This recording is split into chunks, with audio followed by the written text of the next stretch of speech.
Donc, bonsoir à tous et à toutes. Je donne un petit instant avant de débuter officiellement là, pour que tout le monde puisse se connecter, se joindre à nous. Et je vois que les gens arrivent. Donc, on va débuter tranquillement. Donc, bonjour à tous et à toutes et bienvenue à cette consultation portant sur la stratégie en faveur de la biodiversité. Donc, je me présente. Mon nom est Dominique Gagnon. Je suis conseillère en consultation publique au service des relations citoyennes et des communications à la Ville de Québec. Et c'est moi qui ai le plaisir d'animer la rencontre de ce soir. Donc, c'est peut-être pas la première fois hein, que vous entendez parler de la stratégie en faveur de la biodiversité. Je ne m'aventurerai pas dans la mise en contexte de tout ce projet-là. Je vais laisser ça à mes collègues qui vont présenter le contenu. Mais je vous fais un bref rappel là, de la démarche de participation publique qu'on a déployée. Donc, à l'été 2023, il y a eu une consultation en ligne. Ensuite, au printemps 2024, s'est tenu des ateliers avec des organismes partenaires. Et ben, ce soir, on est rendu à la consultation publique, donc la présentation du projet de stratégie en faveur de la sécurité, de la biodiversité, pardon. Euh, et ensuite, il y aura une consultation écrite, donc jusqu'au 21 avril inclusivement. Vous aurez l'occasion là, de formuler un commentaire par écrit par l'entreprise du formulaire en ligne. Donc, justement, là, pour vous présenter le projet de stratégie, j'ai avec moi ce soir quelques personnes qui m'accompagnent. Je vais juste prendre le temps de les afficher à l'écran. Donc, voilà. Ben, à commencer par Madame Marie-Josée Asselin, donc vice-présidente du comité exécutif et conseillère municipale responsable de la biodiversité. Ensuite, nous avons Madame Marie-Josée Coupal, qui est conseillère en environnement, accompagnée de Andréane Meilleur-Gaudreau, conseillère en urbanisme, toutes deux au service de la planification de l'aménagement et de l'environnement. Et j'ai également mon collègue Ernesto Salvador Cobos qui me donne un coup de main ce soir pour l'animation en ligne et qui va communiquer avec vous par écrit notamment. Je poursuis également en vous mentionnant que la séance de ce soir, elle est enregistrée et elle va être rendue publique sur la page web de la Ville dès demain. Donc, s'il y a des personnes qui ne pouvaient pas être présentes ce soir, vont pouvoir l'écouter ultérieurement. Comme je le disais, là, il y a une mesure de consultation complémentaire. Donc, sur la même page web, il y a le formulaire en ligne pour nous transmettre tout commentaire et questions qui pourraient y avoir là, suivant la présentation de ce soir jusqu'au 21 avril. Donc, ce soir, déroulement, donc on fait la présentation, ensuite une période de questions. Mais avant de commencer officiellement, je cède la parole à Mme Asselin pour le mot d'ouverture officiel. Bonsoir tout le monde. Merci Dominique. Merci aux équipes de la Ville qui sont là ce soir avec nous. On a fait cette présentation-là cet après-midi à nos différents partenaires, notamment des groupes en environnement, organismes de bassin versant, qui avaient participé aux différentes étapes de consultation. Ce soir, on revient vers vous presque un an plus tard avec une stratégie mieux ficelée, mieux attachée là, grâce à cet événement-là qu'on a eu l'année passée et à vos nombreux commentaires. C'est quelque chose qu'on livre ce soir, dont on est fiers. Nos équipes ont vraiment travaillé super fort. Il y a eu des très bons commentaires des groupes cet après-midi sur le fait que c'était une démarche qui était extrêmement rigoureuse. On a fait, vous le savez, une demande pour devenir région de biosphère de l'UNESCO. Et cette stratégie-là en faveur de la biodiversité s'inscrit complètement là-dedans. On a une vision de l'arbre, une vision de l'agriculture urbaine.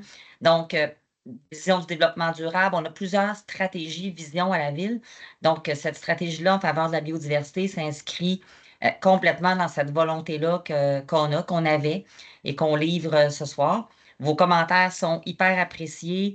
On a pris note de ce qui a été nommé cet après-midi, la consultation en ligne, comme Dominique a dit, mais je profite de l'occasion pour souligner à quel point la contribution de tout le monde, des organismes, des citoyens, des partenaires, des gens de la ville a été précieuse pour arriver à livrer aujourd'hui cette stratégie-là. Donc, sans plus tarder, je passe la parole à Marie-Josée et à Andréane pour la suite de la présentation. Puis merci beaucoup d'être là ce soir. C'est vraiment très apprécié votre intérêt.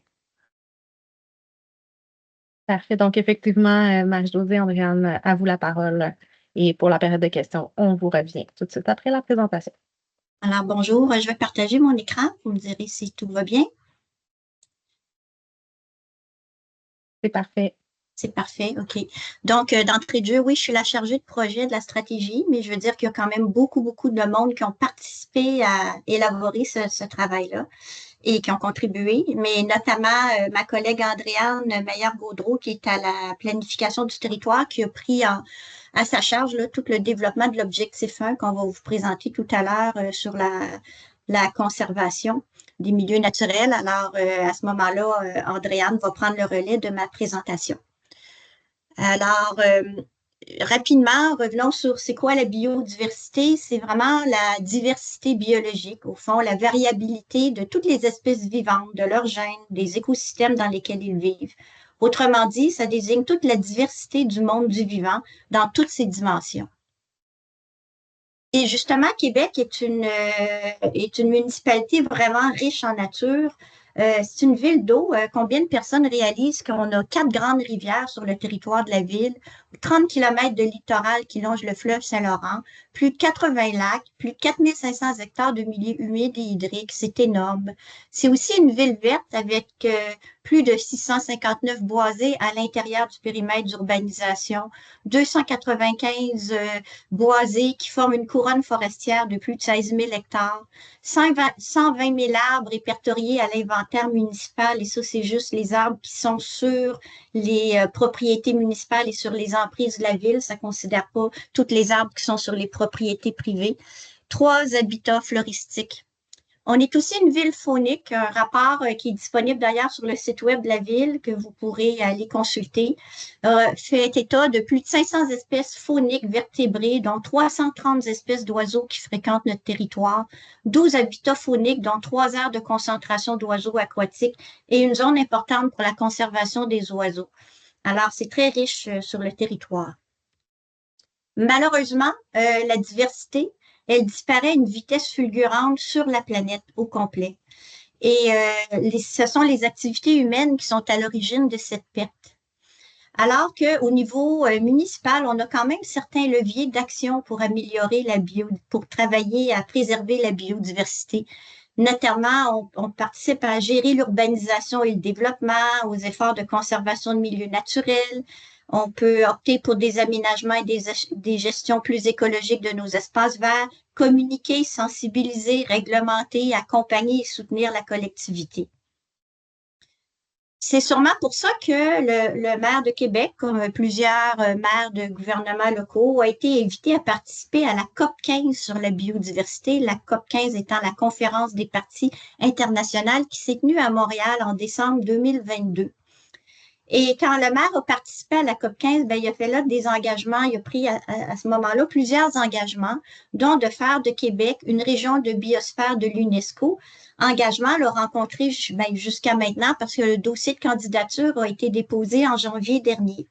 Mais aussi de faire de la protection des milieux naturels un pilier du futur plan d'urbanisme et de mobilité, de contribuer à l'effort régional de conserver 30% des milieux naturels d'ici 2030, et un peu pour mettre tout ça en œuvre, de se doter donc d'une stratégie en faveur de la biodiversité.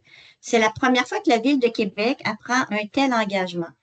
Et ceci dit, depuis des années et même des décennies que la Ville de Québec pose quand même des actions positives en faveur de la biodiversité. À chaque fois qu'elle plante des arbres, qu'elle protège des parcs, qu'elle étudie son plan, qu'elle protège des milieux humides et hydriques, qu'elle lutte contre les plantes exotiques envahissantes et j'en pense. Mais c'est la première fois qu'elle vient prendre l'engagement de publier là, une planification ciblée sur la biodiversité. Donc, comme son nom l'indique, la stratégie en faveur de la biodiversité 2025-2040, c'est un document stratégique à assez haut niveau qui vient prendre des grands engagements qui devront après se traduire dans des planifications plus ciblées ou encore même venir modifier certaines de nos opérations. Alors, elle se situe sous la stratégie de développement durable, à peu près au même niveau que le plan de transition et d'action climatique et le plan d'action solidaire. Le document de stratégie, il vise donc à fédérer tous nos efforts, toutes nos actions autour d'une vision globale de la biodiversité. Elle cherche à donner de l'ambition à nos actions, à accroître, oui, la conservation des milieux naturels, mais aussi à travailler à enrichir la biodiversité des milieux urbanisés. Et également, elle vise à participer à la transition socio-écologique et à la qualité de vie de la population. Donc, vous comprendrez que c'est un document qui porte quand même sur une grande étendue de sujets. Tantôt, je vous parlais de la couronne forestière et du périmètre d'urbanisation, juste rapidement. Donc, le territoire d'application de la stratégie, c'est la Ville de Québec. C'est pas l'agglomération de Québec, c'est vraiment la Ville de Québec. Mais c'est la Ville de Québec, incluant sa couronne forestière et son périmètre d'urbanisation. Le périmètre d'urbanisation, c'est la limite qui est consacrée aux espaces, la limite de l'espace qui est consacrée aux fonctions urbaines, donc où la ville est développée et peut se développer, alors que la couronne forestière, c'est ce qui est en vert foncé ici sur la carte. La superficie du périmètre urbain là, représente 52% du territoire de la ville. On est aujourd'hui le 7 avril. L'ambition de la ville, c'est d'adopter la stratégie là, au courant du printemps 2025, idéalement au mois de mai. Donc, comme le disait Dominique tout à l'heure, il y a 2 prochaines semaines de consultation écrite. Et dans le passé, il y a quand même eu 2 étapes là, de participation publique. Au cours de l'été 2023, une plateforme et le 15 mai 2024, un atelier de travail avec différents partenaires. Dans les 2 cas, il y a eu une grande participation, plus de 2300 visites à la plateforme de participation publique. Le rapport de cette plateforme-là est sur le site Internet de la Ville et également le rapport de l'atelier du 15 mai qui a réuni une centaine de personnes d'horizons variés. Il faut dire aussi qu'il y a plusieurs consultations dans le cadre d'autres projets connexes qui viennent aussi nourrir la stratégie de biodiversité, le projet de région de biosphère, mais aussi le plan régional des milieux humides et hydriques, le plan d'urbanisme et de mobilité, également les consultations faites dans le cadre des plans particuliers d'urbanisme. La stratégie, en bref, c'est une vision, 4 conditions de succès, 5 objectifs qui couvrent 17 thèmes, et pour chaque thème, un diagnostic, un engagement. Donc, il y a 17 engagements dans la stratégie, des pistes d'action. Ce sont des pistes et pas un plan d'action, c'est des pistes. On sait que ça peut évoluer dans les 15 ans de la durée de vie de la stratégie. Et la mise en œuvre, la gouvernance, le suivi, elle fixe des cibles et présente des indicateurs. Il y a 23 bons coups qui sont aussi présentés et un portrait dans un document distinct. Tout ça devient public ce soir. Vous voyez avec l'ensemble des thèmes présentés, mais c'est quand même pas un document de 4 pages, c'est un document qui fait près de 100 pages. Alors, la vision qui est présentée, c'est qu'on souhaite qu'en 2040, Québec soit reconnu non seulement, comme actuellement, comme un haut lieu de conservation du patrimoine bâti historique, mais aussi que Québec soit reconnu comme un haut lieu de conservation de la biodiversité grâce à nos pratiques et actions exemplaires de la municipalité et à celles de tous les membres de la collectivité. Les 4 conditions de succès. 1, la conservation misée sur l'existant, planifier et déployer des actions qui visent la protection, la mise en valeur, l'utilisation durable et la restauration de tous les milieux naturels. Andréane va revenir sur ce sujet-là tout à l'heure. La connectivité. Favoriser la connectivité des milieux naturels et des milieux de vie pour favoriser des continuités écologiques et l'accès équitable à la nature. La cohérence, comme vous voyez, il y a quand même beaucoup de documents de planification. Donc, on souhaite assurer une cohérence et une complémentarité entre les diverses planifications municipales et faire percoler les engagements dans le futur plan d'urbanisme et de mobilité et dans le projet de région de la biosphère. Finalement, on ne peut pas faire ça seul. Le partenariat avec la communauté, encourager les actions favorables à la biodiversité en collaborant avec tous les membres de la collectivité. Peut-être l'avez-vous remarqué, la stratégie, elle a un sous-titre qui est « Connecter le vivant », qui, pour nous, vient résumer peut-être l'essentiel de la stratégie en quelques mots. Connecter le vivant peut se décliner, en effet, de différentes façons. Vient dire qu'on veut connecter les milieux naturels entre eux parce que c'est essentiel pour faciliter le déplacement des espèces animales et végétales et pour leur permettre de combler leurs besoins vitaux. On veut aussi connecter les milieux naturels avec les milieux de vie pour faire entrer la nature dans la ville et la rendre accessible à tous. On veut connecter la population avec la nature pour rendre les personnes plus heureuses et favoriser l'engagement vers le monde du vivant. Donc, la stratégie, comme dit tout à l'heure, elle se présente en 5 grands objectifs. Et les 2 premiers concernent vraiment les milieux naturels. Alors, le premier est d'accroître la conservation des milieux naturels et vient nous parler de quelle superficie conserver, protéger, avec quels outils. Alors que le deuxième se questionne davantage sur l'intégrité des milieux. Donc, il ne s'agit pas qu'un boisé ou qu'un milieu humide soit à l'intérieur d'un parc pour ne pas qu'il se dégrade. Donc, cet objectif-là se consacre davantage à la qualité des milieux. Les 3 autres objectifs sont d'un tout autre ordre. Le troisième, renforcer et valoriser la biodiversité dans la ville. Alors là, on est davantage sur comment adapter nos pratiques pour justement renforcer la biodiversité à l'intérieur de milieux urbains. Aussi, la mobilisation, cultiver l'amour de la nature et l'engagement envers sa conservation. Puis finalement, les savoirs, développer et partager les savoirs sur la biodiversité. Alors, je passe la parole à Andréane qui va vous présenter l'objectif 1. Merci beaucoup. Bonsoir à tous. Donc, l'objectif 1 est d'accroître la conservation des milieux naturels. D'abord, une brève définition des concepts. La conservation réfère à l'ensemble des pratiques visant la préservation de la biodiversité, le rétablissement des espèces animales et végétales ou le maintien des services et fonctions écologiques. La conservation comprend à la fois la protection, qui est l'ensemble des moyens qui visent à maintenir l'état des écosystèmes, à prévenir et atténuer les menaces à la biodiversité, et ce, sur un long terme, mais également l'utilisation durable, qui est l'utilisation qui ne cause peu ou pas de préjudice à un milieu ou à l'environnement, ni d'atteinte importante à la biodiversité. Et la conservation comprend également la création et la restauration, qui sont l'ensemble d'actions visant à rétablir les fonctions écologiques d'un système dégradé ou artificialisé. La connectivité écologique est également traitée dans l'objectif 1, car la mise en réseau des habitats est essentielle pour assurer le déplacement des espèces et donc le maintien de la biodiversité. Au niveau des niveaux de conservation, donc la conservation se décline en actions plus ou moins contraignantes en vue de contrôler les usages dans un milieu. Donc, pour ce qui est de la protection, un des exemples de mesures de protection sont les aires protégées en vertu de la loi sur la conservation du patrimoine naturel. Pour les usages compatibles qui sont autorisés là, dans ces milieux, on peut parler par exemple des activités récréatives ou de recherche, les activités nautiques non motorisées, les sentiers de randonnée ou de raquettes, ou encore dans certains milieux, dans certains sites, la chasse et la pêche. Pour ce qui est de l'utilisation durable, un exemple de moyen d'utilisation durable pourrait être un règlement d'urbanisme qui viendrait restreindre les usages et les travaux autorisés dans un milieu. Au niveau des usages compatibles dans un milieu en utilisation durable, on pourrait mentionner par exemple l'entretien, la réparation, la démolition de construction d'infrastructures existantes, l'aménagement de sentiers à faible impact sur le milieu pour permettre la pratique de ski de fond, de raquettes, de marche, les activités sylvicoles comme la coupe de bois ou la récolte de l'eau d'érable.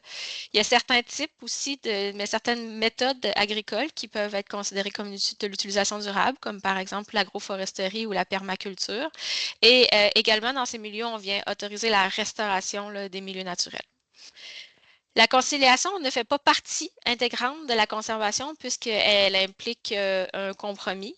Par contre, elle offre là, tout de même des gains partiels intéressants. On peut penser par exemple dans le cas d'une partie d'un site qui peut être conservé et visé par la suite par des mesures de conservation.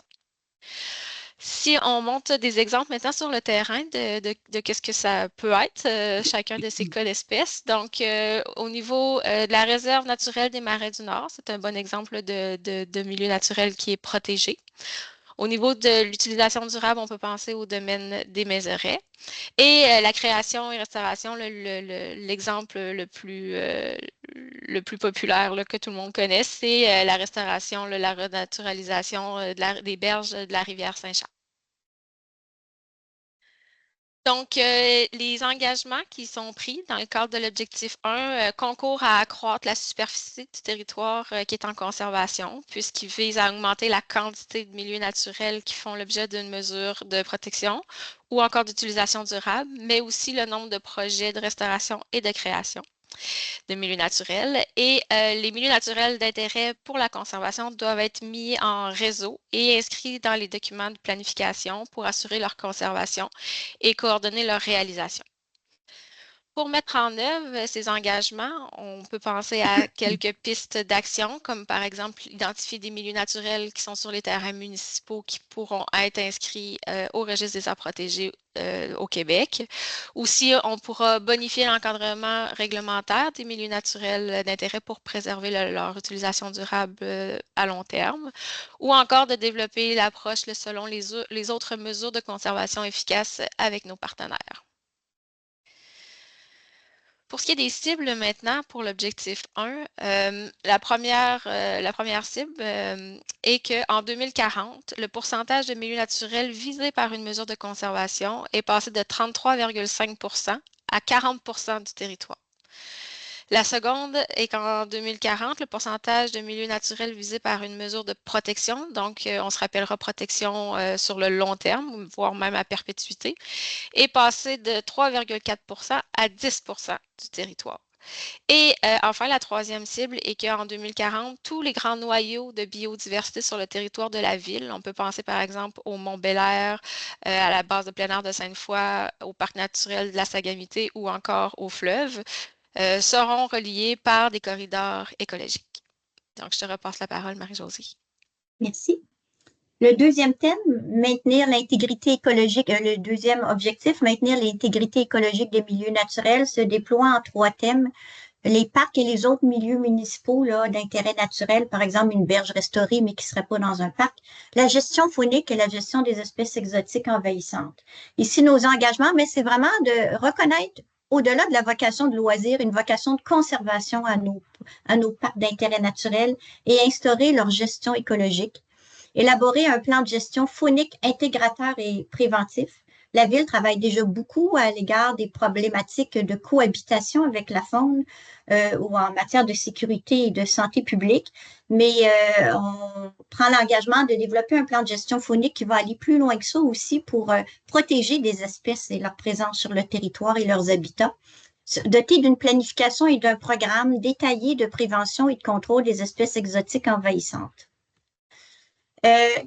Notamment, on a la cible que tous les principaux parcs naturels soient éventuellement soumis à un programme de gestion écologique où on va justement adapter l'entretien et la programmation de loisirs en fonction des espèces floristiques, fauniques présentes et leurs besoins. Des exemples de pistes d'action sont d'instaurer un programme de gestion écologique pour nos principaux parcs naturels, de planifier et de développer la ville en considérant les répercussions sur la faune, d'élaborer des mesures dédiées à la protection des espèces à statut précaire et aux habitats d'exception, puis de travailler en partenariat avec les organismes en environnement et les autres grands propriétaires pour déterminer les priorités d'action en matière d'espèces exotiques envahissantes. On travaille déjà beaucoup à la lutte aux espèces exotiques envahissantes à la Ville de Québec, mais c'est un peu une lutte sans fin. Il faut vraiment travailler en partenariat avec les organismes et les autres grands propriétaires pour établir des priorités.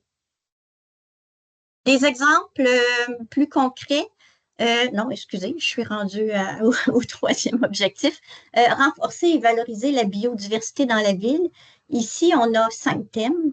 Le premier, l'entretien des pelouses utilitaires. Pelouses utilitaires fait référence aux pelouses autres que sportives, à l'aménagement paysager, aux infrastructures végétalisées, qui sont des infrastructures vertes qui utilisent des végétaux comme des marais filtrants, des noues végétalisées, par exemple, la foresterie urbaine et l'agriculture urbaine.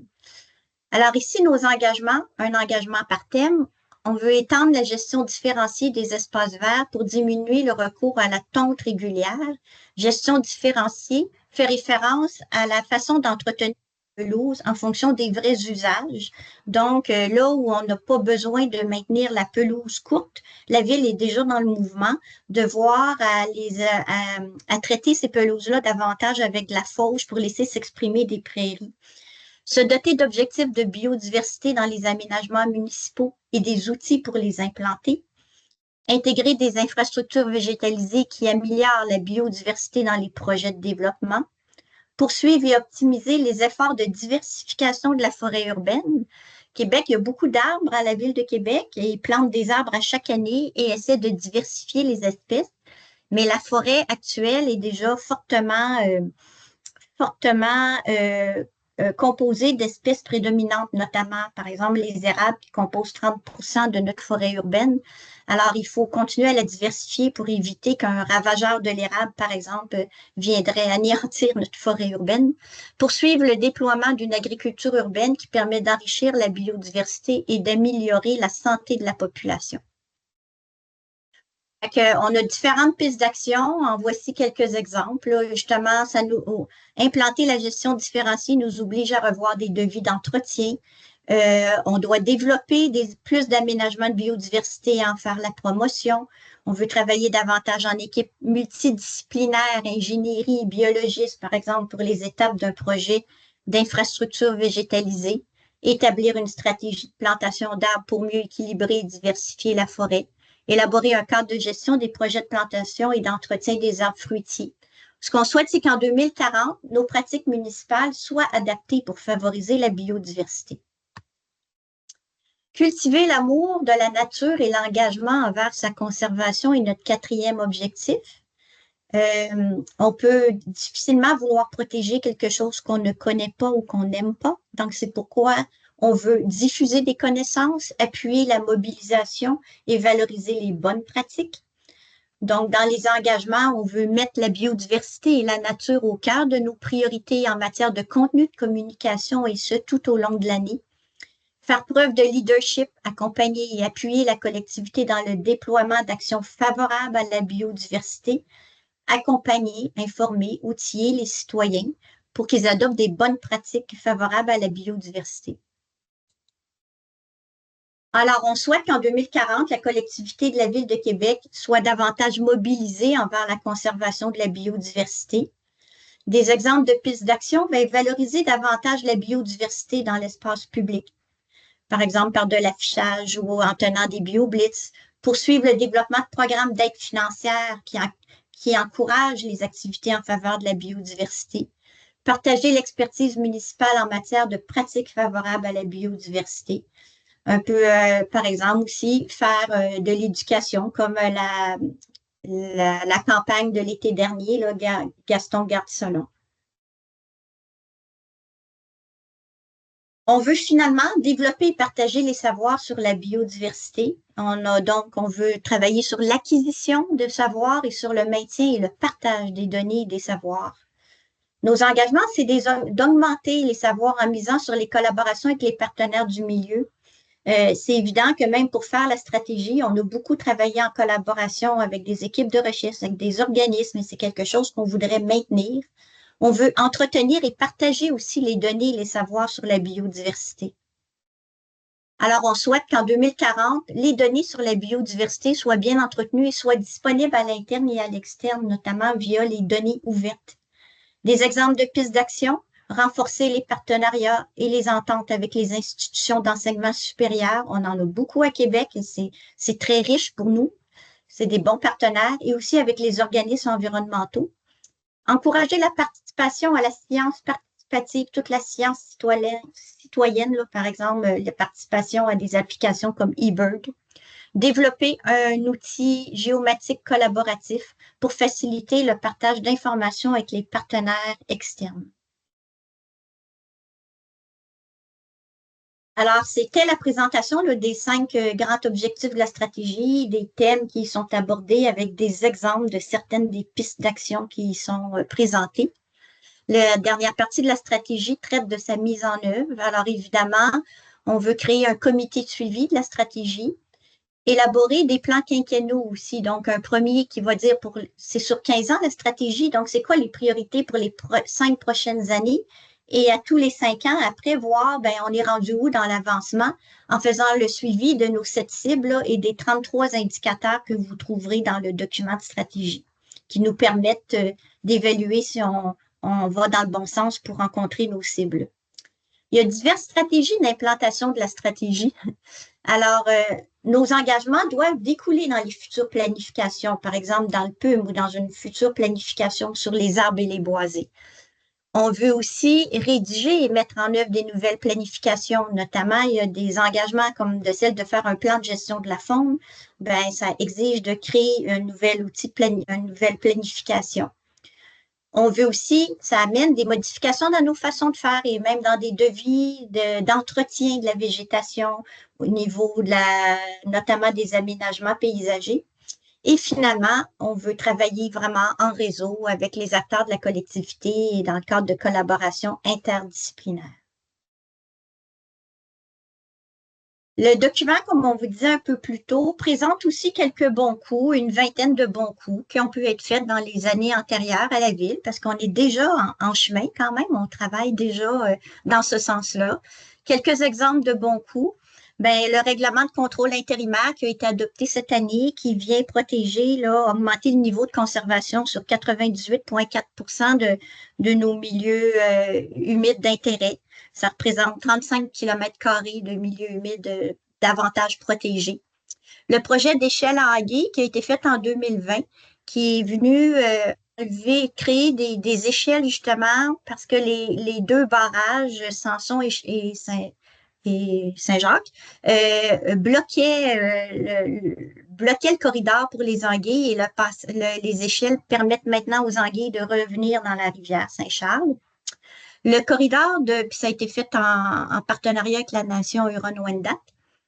Le corridor de biodiversité de Coubertin aménagé en 2024 qui est parti d'un élan donné par la forêt nourricière aménagée par Croque-Ton-Quartier. Mais la ville a complété cet aménagement-là en faisant des îlots pour les insectes, des îlots pour les oiseaux, une forêt également. Les campagnes de sensibilisation à l'entretien écologique des pelouses. Tantôt, on a vu Gaston qui gardait ça long, mais là, ici, on a Gisèle qui préfère le naturel. L'acquisition en 2022 du terrain là, de la Sagamité pour en faire un parc naturel en collaboration avec Canards Illimité Canada. C'est un nouveau parc au fond de 153 hectares qui va être voué à la conservation. Et finalement, le règlement sur l'utilisation extérieure des pesticides là, qui a été adopté en 2023, qui vient restreindre l'usage des pesticides les plus nocifs, là, donc aider à évoluer dans un environnement sain. Alors, c'est la fin pour moi.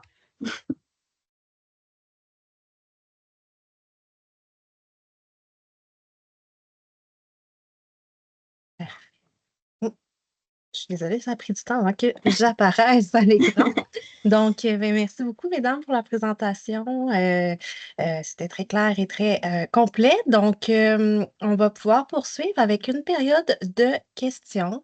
Il y aura deux façons de poser vos questions. D'abord, avec l'outil Q&R qui se situe dans le haut de votre écran. Donc, vous pouvez taper votre question et on va la lire à voix haute. Sinon, il y a toujours l'option d'utiliser l'outil main levée. Donc, une fois à votre tour, on va pouvoir vous donner l'autorisation d'ouvrir votre micro. On va vous faire apparaître à l'écran. Donc, je vous rappelle que la séance, elle est enregistrée et va être rendue publique. Donc, vous n'avez certainement pas l'obligation d'ouvrir votre caméra, mais vous pouvez le faire si vous le désirez. Donc, on va se lancer pour la période de questions. Je vais me retourner vers mon collègue Ernesto. Est-ce qu'on a des personnes qui veulent intervenir? Nous avons une main levée. Bonjour tout le monde. Oui, en fait, non, il y en a 3. Je vais commencer avec M. Jean-Pierre Filion. Parfait. On peut mettre M. Filion dans l'écran. Parfait. Merci, Ernesto. Monsieur Filion, vous pouvez ouvrir votre micro, ça devrait fonctionner.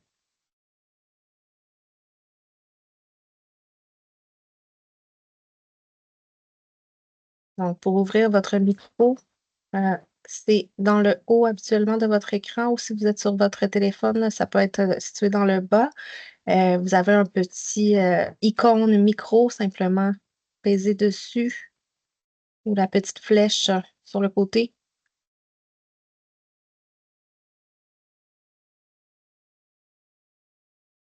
Et donc, peut-être qu'on pourrait poursuivre avec la prochaine personne, puis on reviendra à M. Filion tout de suite Bien après. sûr, je vais.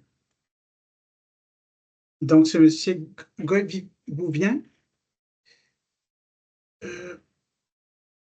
M. Boivin, oui. Boivin, oui, c'est ça, désolé.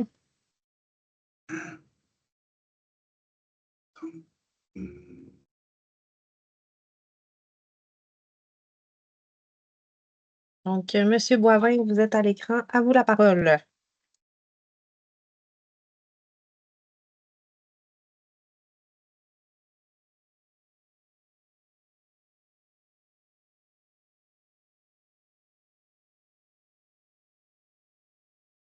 Monsieur Boivin, je ne sais pas. On va aller voir si on a un enjeu au niveau des micros.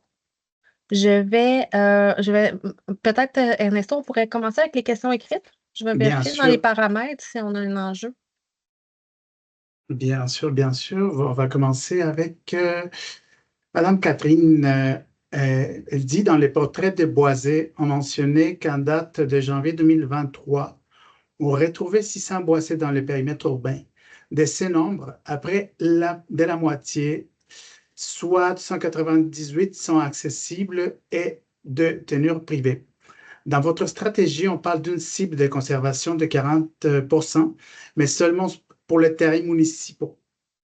Est-ce donc dire que les boissiers privés ne recevront aucune protection dont risque de disparaître pour du béton? Et voilà, c'est la question. Donc, voilà la question concernant le terrain privé. C'est correct du côté de Mme Coupal, Mme Je Gaudreau? prendrais peut-être la question. En fait, c'est 40% de tout le territoire de la ville de Québec. Donc, tant là, les terrains privés que les terrains publics, on vise un 40% de conservation sur 40% du territoire, du territoire de la ville de Québec. Maintenant, depuis les chiffres là, qui avaient été annoncés pour les boisés, il y a eu le règlement de contrôle intérimaire qui est venu assurer la conservation sur les milieux humides d'intérêt identifiés dans le plan régional des milieux humides et hydriques, dont certains étaient situés dans le périmètre d'urbanisation et dont certains sont également boisés. Donc, il y a une partie là, de ces milieux qui ont fait l'objet d'une réglementation là, pour venir encadrer et prohiber là, certains des usages. Merci beaucoup. Si vous voulez, je poursuis avec une deuxième question qui concerne les budgets qui accompagnent cette stratégie. Quel est le budget qui accompagne la stratégie? Il y a Mme Asselin qui a levé la main. Je ne sais pas si elle voulait compléter.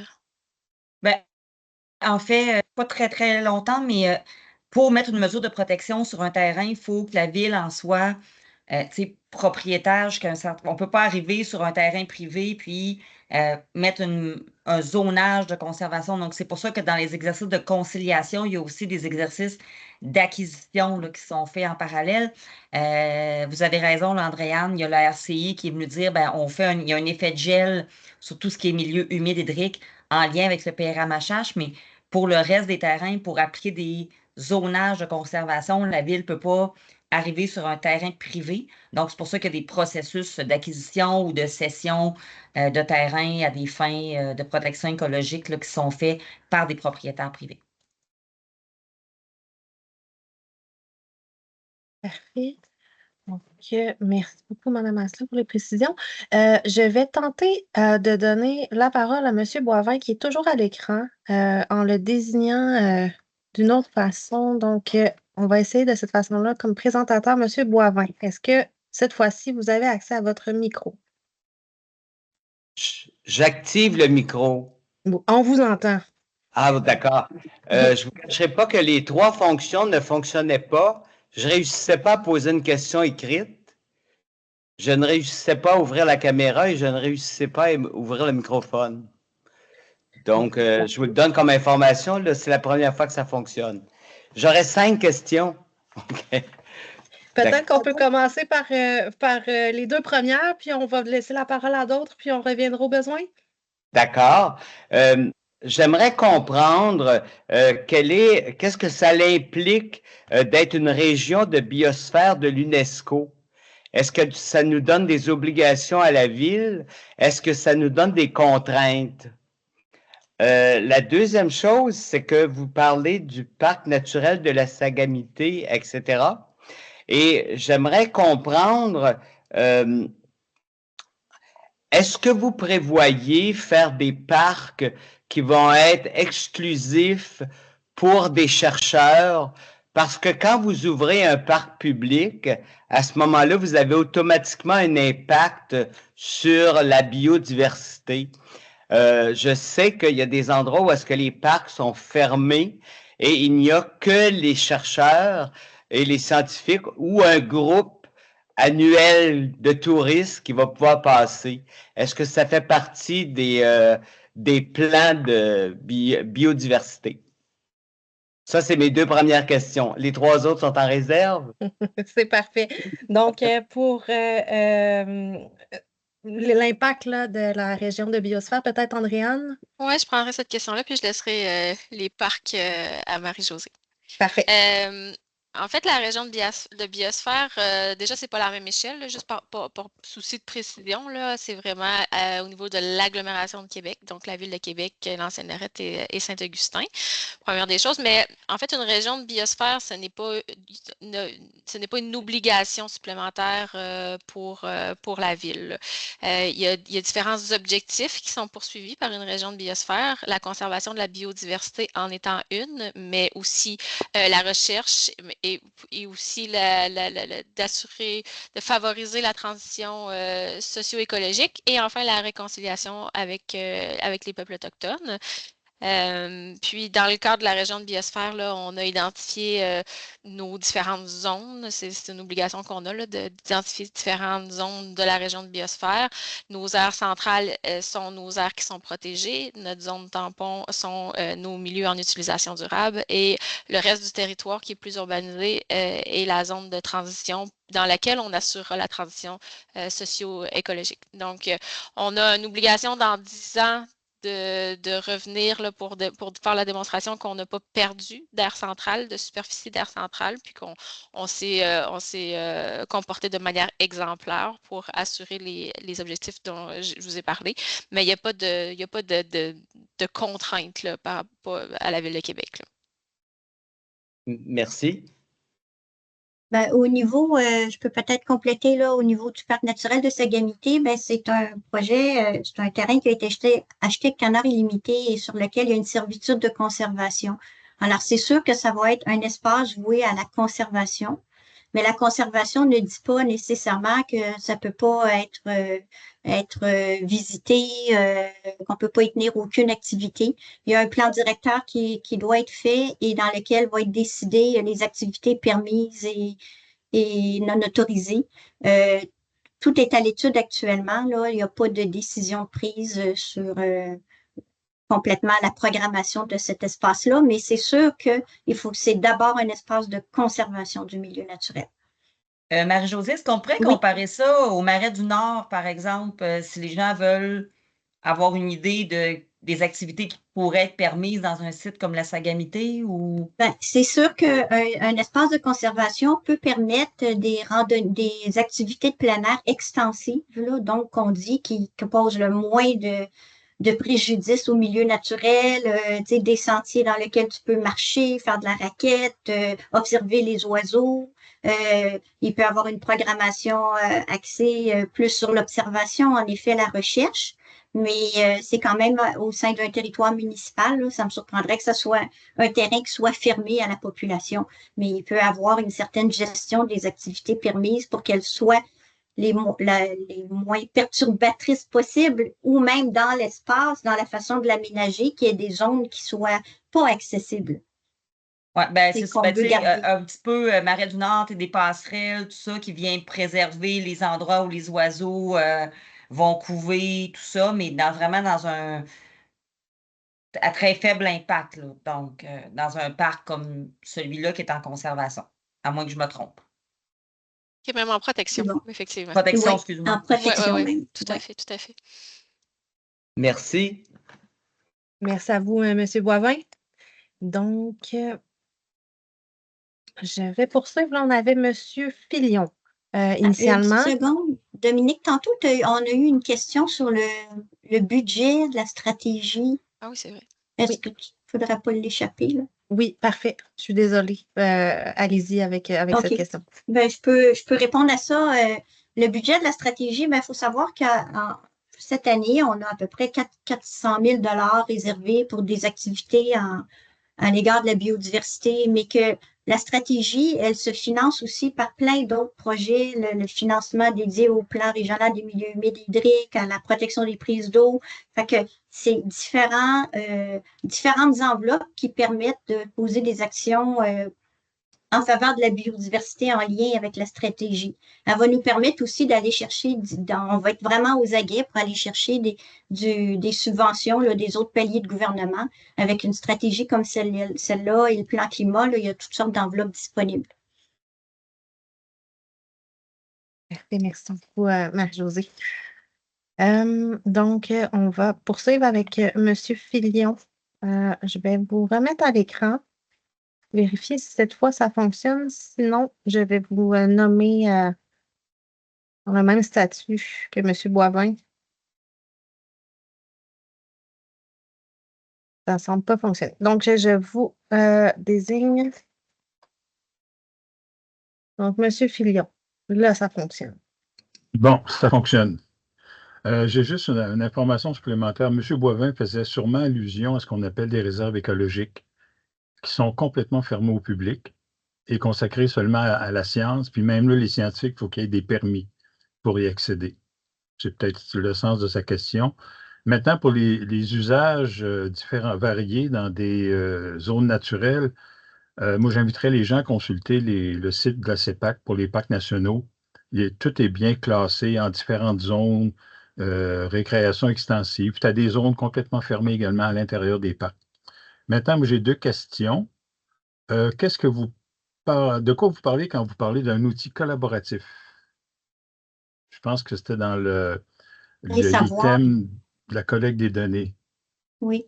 On travaille beaucoup avec nos géomaticiens à développer des plateformes d'échange d'informations, de cartographie, où chacun peut aller identifier ses projets, mettre des données et permet les échanges justement d'informations à l'égard de la biodiversité. Ça veut dire que les données vont être formatées de manière commune, là.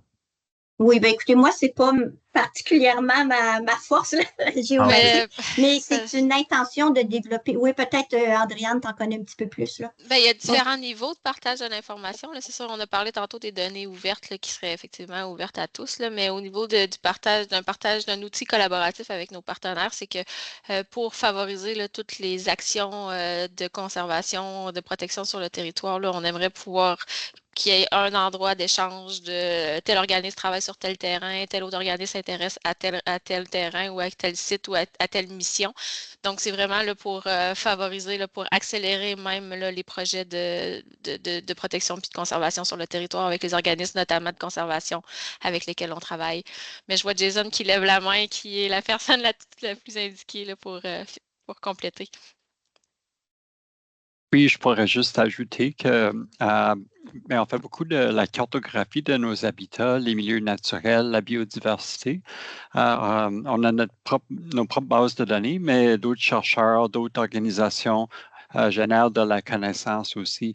Alors, générer des bonnes informations, des bonnes cartographies, puis être capable de partager ces connaissances. Puis on développe des outils, des cartes interactives pour permettre de consulter cette information, faire des analyses spatiales. Alors, mettre en place un outil géomatique, plateforme de partage de données, c'est un des objectifs de la stratégie. Puis aussi pour nous permettre de faire le suivi des habitats dans le temps. C'est une des façons clés de mesurer un peu le succès de notre stratégie. C'est capable de quantifier un peu qu'est-ce qui se passe sur le territoire. OK, merci. J'ai une autre question. Le comité de suivi, ça va être composé de qui? C'est à définir, c'est pas fait pour le moment. Ah bon? OK. Mhm. Y a-t-il de la place pour les citoyens là-dessus? Probablement. C'est une réponse politique. Je vous remercie pour votre présentation. Puis moi, je vous dis qu'au Conseil de quartier de Cap-Rouge, on a présenté un triple projet qui rejoint tous les objectifs de votre stratégie de biodiversité. Merci. On attend des nouvelles positives. Merci. Parfait. Donc, merci, M. Fulion, puis soyez assurés que les conseils de quartier seraient nécessairement avisés là, pour les informations relatives au comité de suivi. Je vais poursuivre peut-être, Ernesto, avec les questions écrites. Oui, merci Dominique. Je pense que c'est une bonne idée. Effectivement, nous avons quelques questions par écrit. Bon, je vais commencer avec le commentaire de commentaire de Mme Nikna Hudon, qui demandait est-ce que la ville compte s'inspirer de la ville de Chicago pour dégaçonner une partie de ses terrains, pour ajouter des prairies fleuries ou d'ajouter de bosquets sur ses propriétés moins fancy, comme des centres d'équipement comme celui-ci sur le boulevard Saint-Jacques. Et nous avons un lien aussi que je pourrais vous partager par la suite, Marie-Josée et Andréane. Donc, elle dit, ça limite la consommation d'eau, les coûts d'entretien et j'ai lié aux opérations. C'est impressionnant de voir ces endroits bourdonnés et pliés entre les couleurs et les plantes aux textures différentes. Voilà. Je peux répondre. Oui, on est déjà en marche pour ça. Je vous parlais tout à l'heure de gestion différenciée. On en fait dans les emprises d'Hydro-Québec sur différents terrains pour laisser s'exprimer là, des espaces ouverts en prairies. Il y a des prairies aussi maintenues dans par exemple, le sentier de la falaise de Sillery. C'est quelque chose qu'on fait de plus en plus.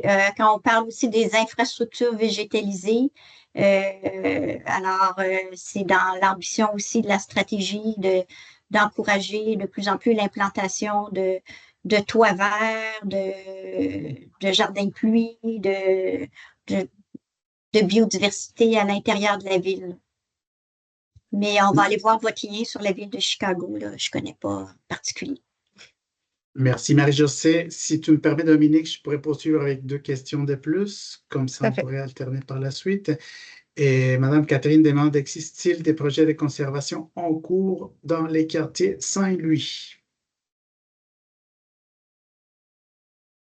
Je pense que c'est ça. On imagine qu'il y a des projets qui se déroulent actuellement concernant la protection de la biodiversité. Voilà, juste donner des informations par rapport à ça. De conservation comme telle, je ne suis pas au courant, mais là, notamment, dernièrement, il y a eu un appel de projet pour subventionner des projets de biodiversité auprès des comités de quartier, des conseils de quartier. Alors, peut-être qu'il y en a qui ont été déposés là, dans le quartier Saint-Louis.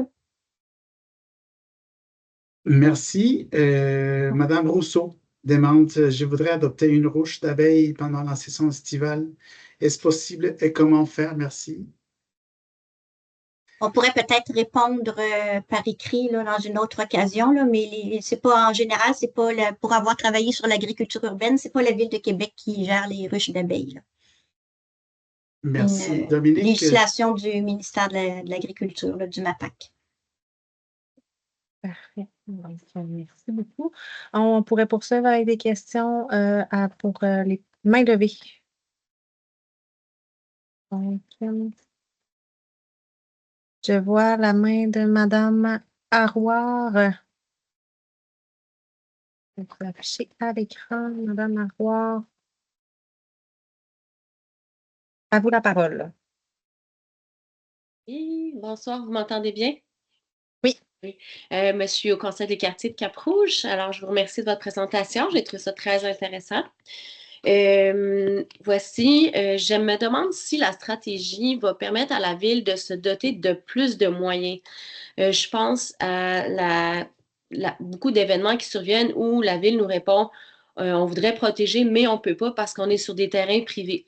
On a vu ça beaucoup au Boisé-des-Châtels, entre autres. Et puis là, il y a ça qui s'en vient à Cap-Rouge, au Boisé-Chaudière. J'imagine que vous connaissez cet endroit-là. Il y a des gros projets de développement qui sont prévus pour cette zone-là, qui est présentement une zone naturelle, avec beaucoup de milieux humides, des zones forestières, beaucoup d'animaux, d'oiseaux, d'amphibiens. C'est ça, ce boisé-là, il assure notamment un lien entre la base de plein air et les boisés Nelson, boisés Marly, boisés des Compagnons.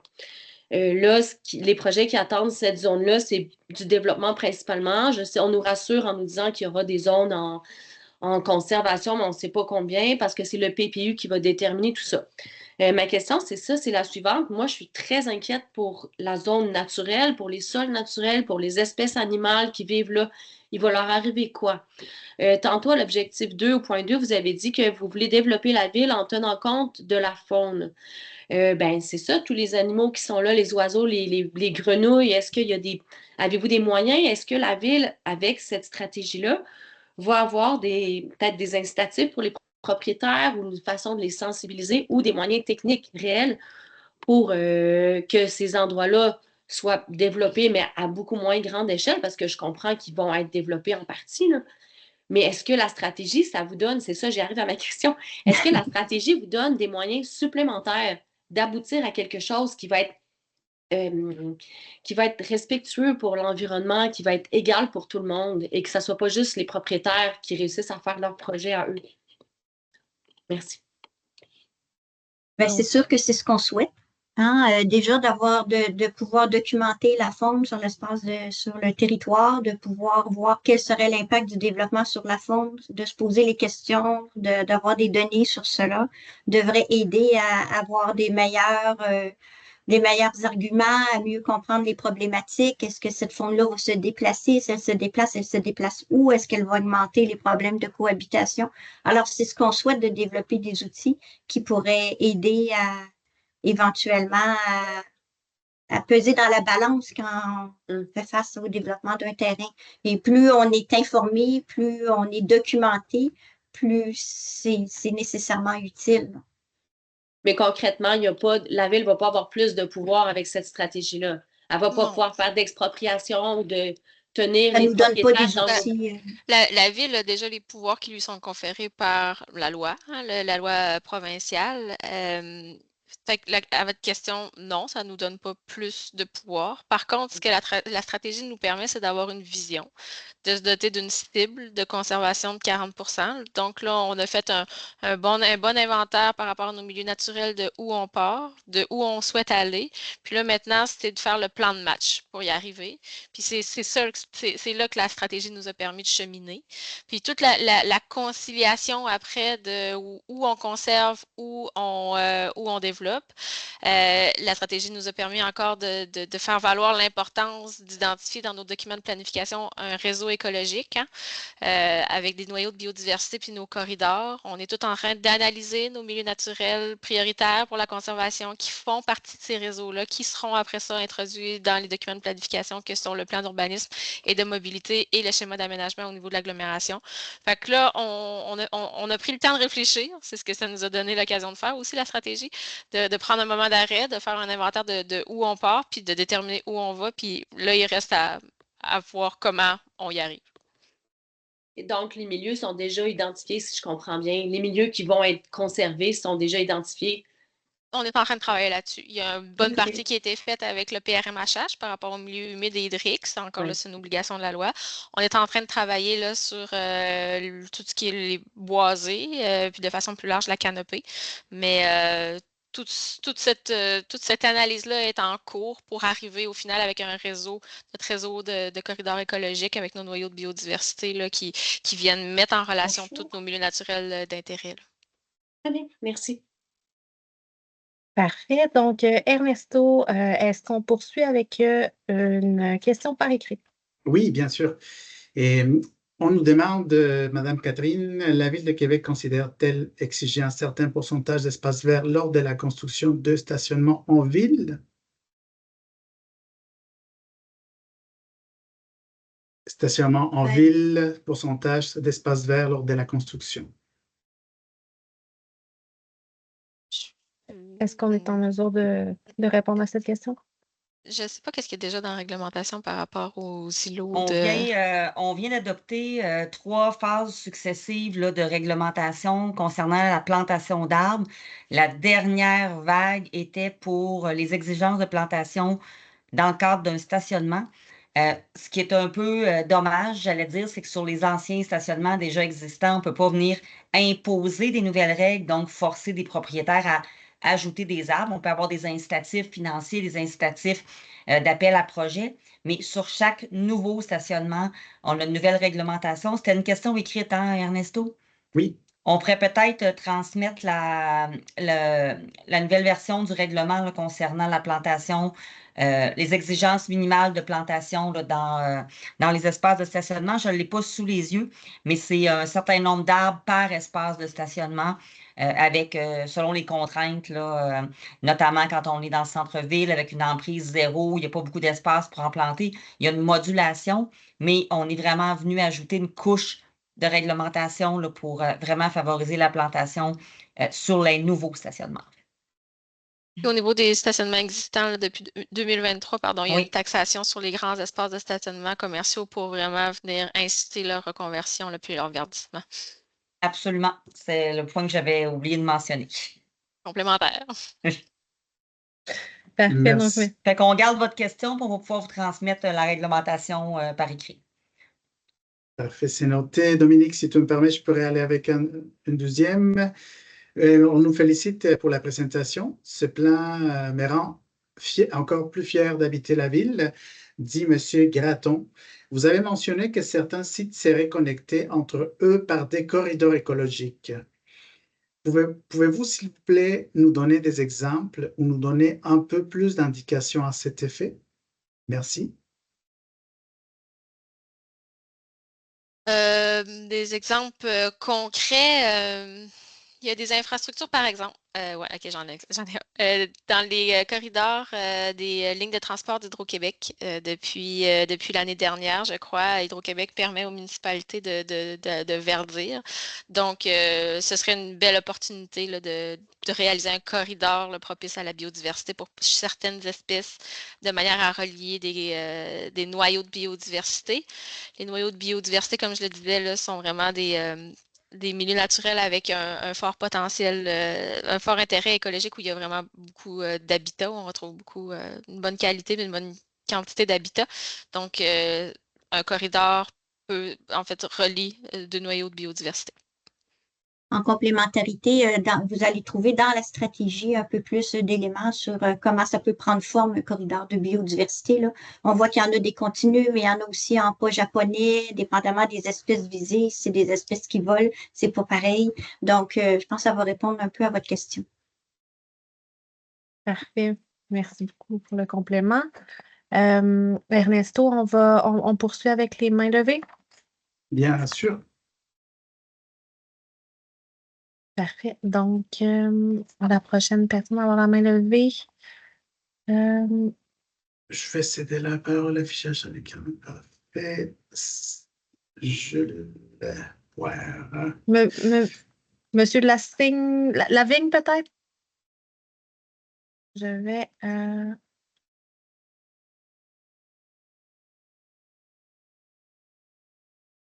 vous nommer présentateur. On est désolé pour les petits enjeux. Des fois, on a des paramètres, c'est pas toujours évident. Mais au moins, on a trouvé une solution. Bon, je suis là, me voyez-vous? Tout à fait. Oui, alors Pierre-Jules, ouais, je vois que mes doigts se sont tricotés, là, c'est Pierre-Jules Lavigne. Alors, je voulais d'abord, j'ai deux interventions à faire. La première s'adresse à Madame Asselin. Je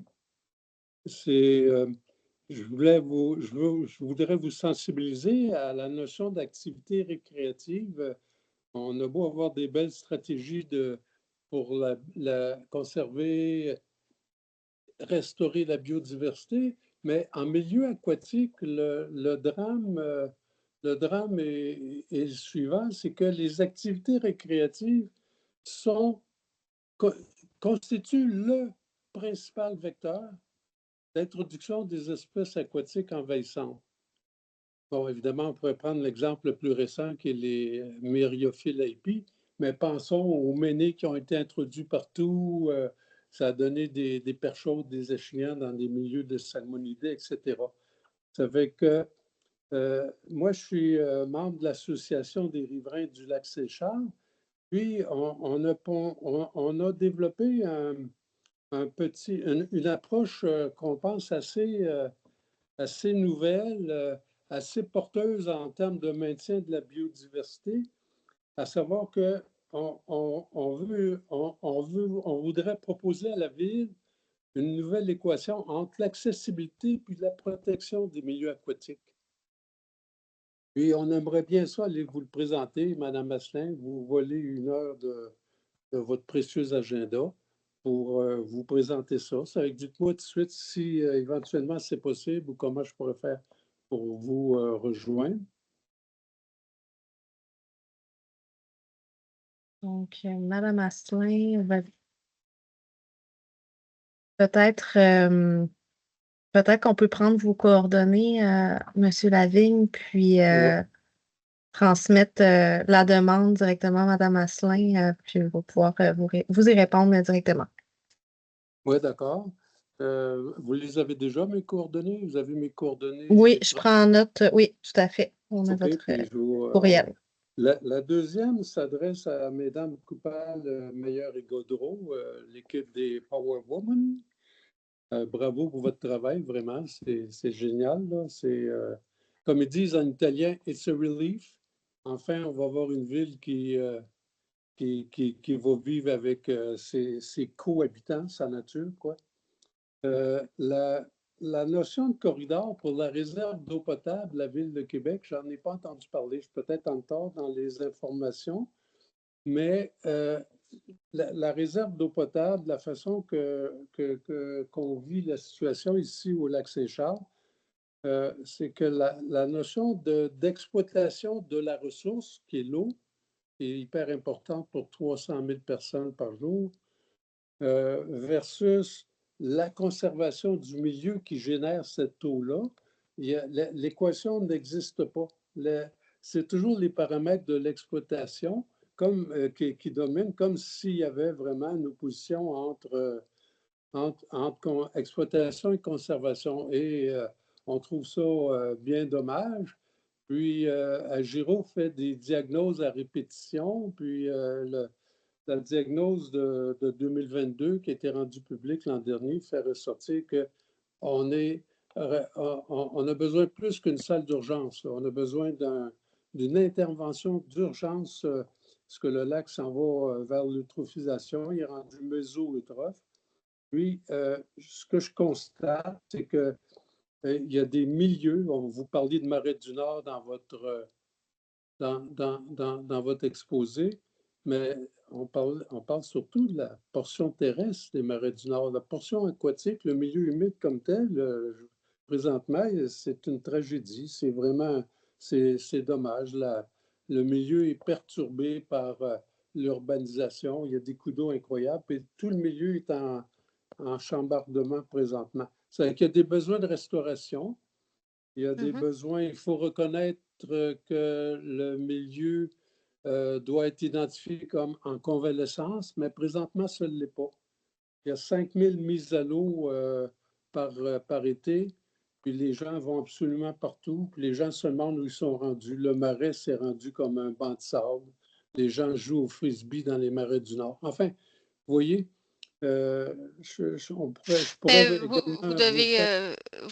vous devez être au courant des plans de gestion des milieux naturels là, qui ont été adoptés pour le haut bassin versant de la Saint-Charles, des plans de protection aussi des prises d'eau qui vont venir identifier des actions concrètes, des investissements qui sont consentis pour mettre à jour les installations septiques. Il y a 82 terrains aussi là, dans le bassin versant de la prise d'eau qui sont en attente pour une mise en réserve naturelle. Il y a quand même beaucoup, beaucoup de choses là, qui sont faites actuellement là, pour assurer la conservation, la préservation des bassins versants. On s'intéresse beaucoup, là, comme vous dites, là, les milieux naturels qui sont dans les bassins versants qui viennent alimenter les prises d'eau, mais les cours d'eau et les lacs. Là. Ouais, mais oui, on est d'accord, on est informé de tout ça, on participe aux consultations, etc. Mais globalement, c'est que ce qui se passe sur le terrain, c'est la vitesse grand V. Tu sais, quand tu es là 365 jours par année depuis 30 ans, je peux vous dire que c'est hallucinant la transformation du milieu. On a une très bonne collaboration avec la Ville de Québec. On entreprend présentement là, une étude sur l'hydrogéomorphologie, mais les études vont-elles amener voyons, comment dire, des actions immédiates pour 2025, à savoir, bon, on reconnaît-tu qu'il y a un milieu en restauration, on reconnaît-tu qu'on ne peut pas vivre dans le free for all, comme on dit en italien. C'est malheureusement le constat. Ça fait que j'aimerais éventuellement rencontrer Mesdames Meyer-Gaudreau et Madame Coupal pour vous faire ressortir davantage ces éléments de problématique-là. On en a. Puis, concernant l'équation entre l'accessibilité, on veut accroître l'accessibilité à cette réserve d'eau potable, mais il y a une équation à établir entre protection et accessibilité. Ça, on a conçu un projet, pas un projet, un concept d'accessibilité qu'on aimerait présenter à Mme Asselin à ce sujet-là. Ben, Oui, ça va puis me faire plaisir. J'en prends bonne note. On a vos coordonnées, on va vous revenir. Puis, j'ajouterai rien là, sur ce que Mme Meyer-Gaudreau a dit par rapport au. On a fait de la consultation par ailleurs, je pense, la semaine dernière, où il y a une dizaine de jours là, sur les plans de protection des sources d'eau potable. Parce qu'on a évidemment celle du lac Saint-Charles, là, qui est notre principale, qui alimente à peu près 50 des citoyens. Mais on a le fleuve aussi. On a les prises d'eau qui alimentent le secteur de Beauport, Charlebourg. Donc, on a déposé au ministère de l'Environnement des plans de protection pour l'ensemble de nos sources d'eau, mais vous avez absolument raison. L'hiver, avec les véhicules à moteur, les skidoo, il y a toutes sortes de choses, là, le lavage des embarcations d'un lac à l'autre, d'un cours d'eau à un autre. Il y a beaucoup d'éléments, puis ça va me faire plaisir là, qu'on se rencontre pour qu'on puisse en parler. Vous êtes de l'Association des riverains, hein, je pense? Oui, tout à fait. C'est bon. Mais ça va me faire plaisir qu'on puisse en parler. Oui, on travaille beaucoup avec vos équipes d'ailleurs. On a un très belle relation, mais je pense qu'on est rendu à l'étape de rencontrer les élus. Ça va me faire plaisir. Un gros merci. Bravo à l'équipe qui a pondu cette belle stratégie. Ils font un travail exceptionnel. Je dois l'avouer. Et M. Lavigne, je me permets également de vous rappeler la possibilité de nous transmettre des commentaires par écrit ou des mémoires ou des documents là, via le formulaire, par l'entremise, pardon, du formulaire en ligne là, sur la page web du projet de stratégie en faveur de la biodiversité. Donc, n'hésitez pas. Je viens de réparer mon disque dur. Là. Je vais pouvoir vous envoyer un petit document. Parfait. Donc, merci beaucoup.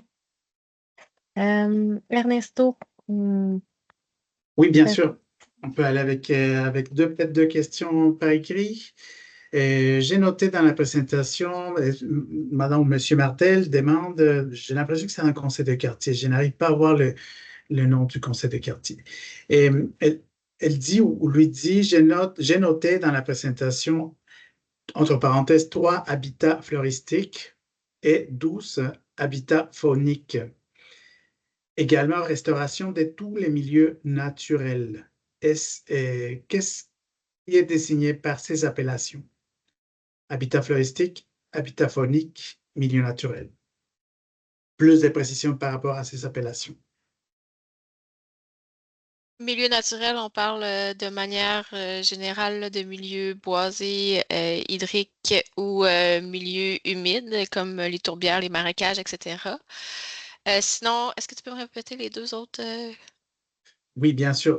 C'est habitat hab- floristique Oui. et habitat faunique.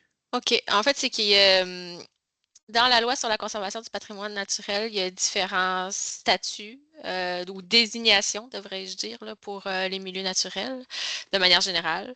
Et ces deux statuts-là en font partie. Là. Je vous référerai à ce moment-là au site du ministère de l'Environnement, de la lutte au changement climatique, pour plus de détails.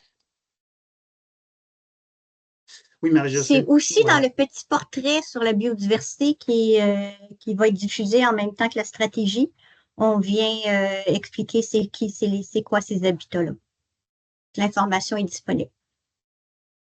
Merci, Marie-Josée. Donc, Et deuxième oui. question de Catherine à nouveau, je pense qu'elle a déjà participé. On retrouve de la biodiversité et de la faune dans les boisés urbains des propriétés privées. Puisque ce sont des terrains privés et que la ville ne peut mettre en zonage de conservation à un terrain privé ni tous les acquérir, comment s'assurer qu'un développement n'aura pas de répercussions sur la faune présente et comment assurer le maintien de la biodiversité? Ben, je peux peut-être essayer de répondre. Il n'a jamais de facile avec les boisés, hein, évidemment. Fait que c'est aussi avec tous nos partenaires de la conservation où on peut aussi amener des propriétaires de terrains boisés à faire des dons, à permettre à se doter de mesures de conservation. Des fois, il y a des sommes disponibles pour acquérir des boisés, mais on ne peut pas aller zoner conservation et boisés privés, en effet. Alors, il faut qu'il y ait une concertation, une action volontaire avec tout ça. Merci beaucoup. Ben, je peux aller avec une troisième avant de céder la parole. Merci pour la présentation. Et ma question est la suivante. Lorsque vous parlez d'un outil géomatique partagé avec nos partenaires, avec vos partenaires, quelles fonctionnalités prévoyez-vous mettre de l'avant? Certaines MRC du Québec proposent des cartes interactives ESRI pour localiser les milieux humides de leur territoire. Est-ce que cela fait partie de vos intentions? Et le tout sera-t-il disponible au public pour consultation? Jason, ouais. Est-ce que tu veux répondre? Oui, c'est une carte interactive faite avec les logiciels Esri, comme les autres MRC. Puis oui, c'est pour rendre disponible la cartographie des milieux naturels, alors des milieux humides, milieux hydriques, milieux boisés. Puis on va essayer de le rendre aussi facile à utiliser. C'est pas pour des personnes qui sont des géomaticiens, géomatiennes, c'est pour visualiser les données. Puis aussi, il y a aussi la possibilité de rendre les données ouvertes. Alors, les gens peuvent les intégrer dans leurs propres outils, géomatiques. On va rendre l'information disponible à tous. L'information sur les habitats. Parfait, merci beaucoup, Jason. Ernesto, est-ce qu'on y va avec les mains levées? Oui, tout à fait. En fait, nous avons Monsieur Pierre-Jules, j'ai l'impression qu'il a déjà participé, peut-être qu'il n'a pas encore baissé sa main, mais il y a Madame Nickner-Hudon qui souhaite participer, donc je vais l'afficher à l'écran.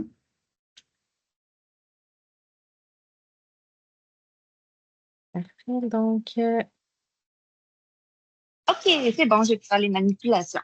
Bonsoir, alors merci. Moi, je suis contente de voir une stratégie de la biodiversité. Alors, on fait des beaux progrès. Je sais que la ville ne peut pas exproprier des cours arrière dans certains secteurs pour que les gens plantent des arbres. Je suis curieuse au niveau de...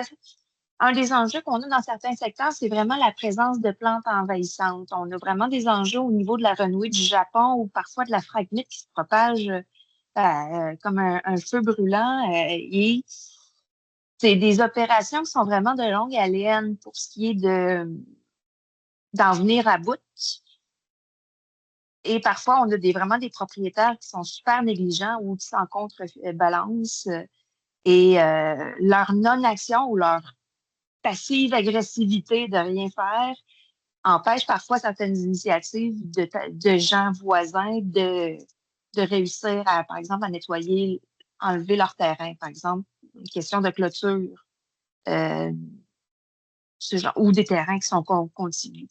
Est-ce qu'il est prévu là, au niveau d'avoir des mesures vraiment au niveau réglementairement pour faire en sorte que on puisse avoir des mesures qui pourraient être différenciées dans certains cas pour agir, amener les propriétaires justement à contrôler ces nuisances-là, comme on le ferait par exemple si les gens laissaient des carcasses de véhicules et de sécheuses sur leur terrain à l'abandon. Donc, est-ce qu'on prévoit des mesures au niveau de certaines plantes envahissantes, comme on le fait dans le cas la berre du Caucase, où on va vraiment forcer une éradication sur les propriétés pour vraiment éviter la propagation et les autres risques qu'ils peuvent poser. Là, c'est sûr qu'on ne parle pas d'une plante qui va attaquer les gens et causer des brûlures dans le cas de la renouée du Japon, mais quand même, c'est une nuisance majeure qui empêche fortement la possibilité d'obtenir des succès terrain au niveau de la réduction là, des zones d'infestation. Au niveau de la ville, je ne sais pas s'il y a un plan spécifique par rapport au coteau Sainte-Geneviève et les pourtours des escaliers, parce que c'est vraiment des endroits de passage où c'est très difficile là, ensuite là, de voir comment on peut s'en sortir, parce que sont envahis. Et on voit vraiment que ces plantes-là prennent toute la place et qu'il n'y a plus rien là, après là, autour là, qui réussit à pousser. Voilà, c'est vraiment une préoccupation. Touche plus, là, justement, c'est nos milieux de vie urbains, ben, le peu de nature qu'on a dans ces corridors-là, comme le coteau Sainte-Geneviève, ça serait une opportunité de vraiment avoir une stratégie sur ces lieux-là importants.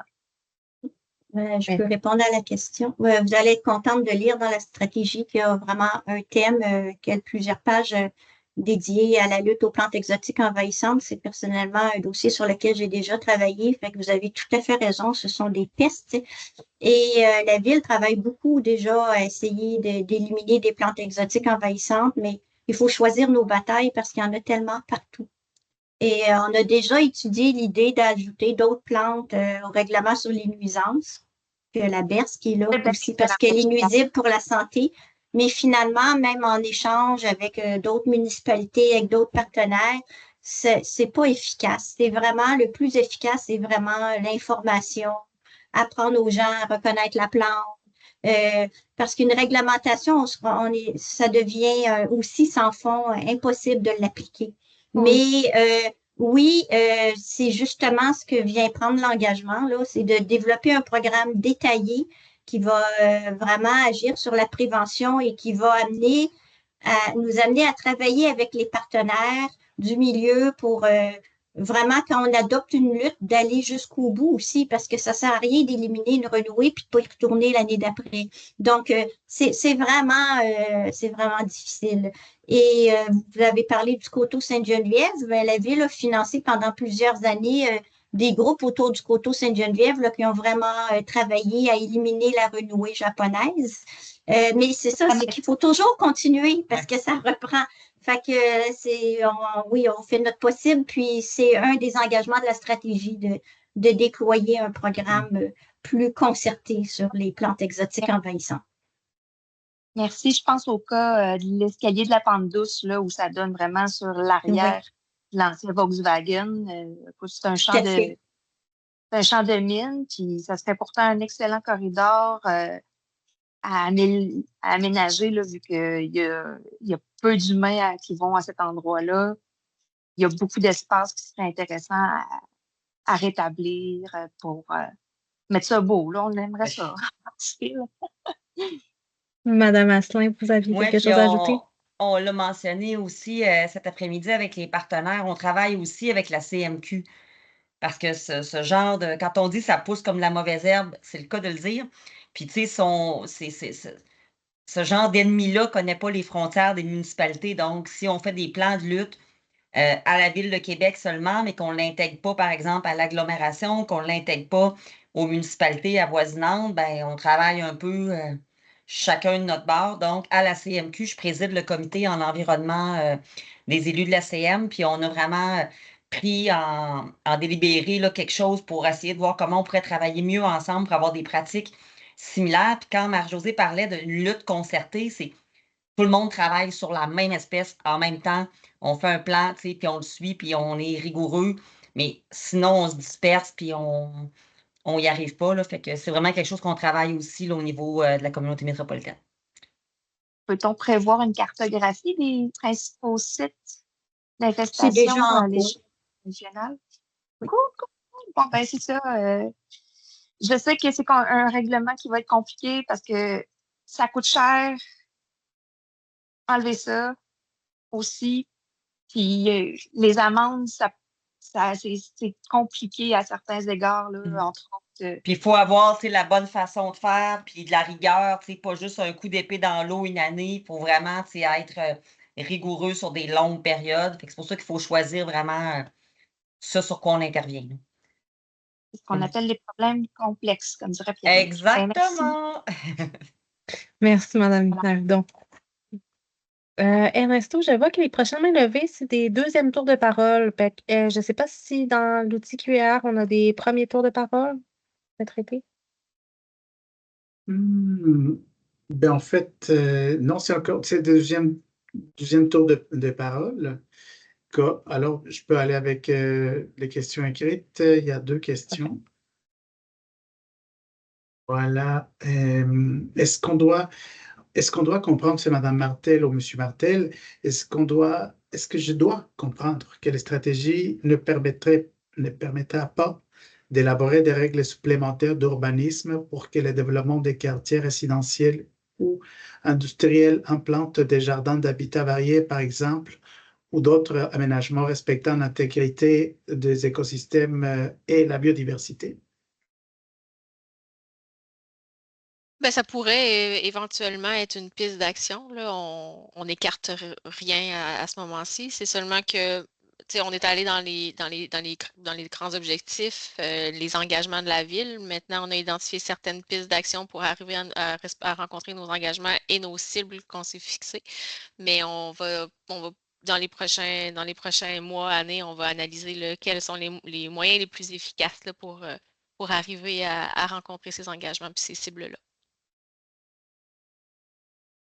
Parfait, merci. Une deuxième question de Monsieur Leroux dit le 22 avril, il y aura une consultation publique dans mon quartier, c'est le quartier de l'aéroport, relativement à un projet de la ville pour développer un parc industriel au sud de l'aéroport.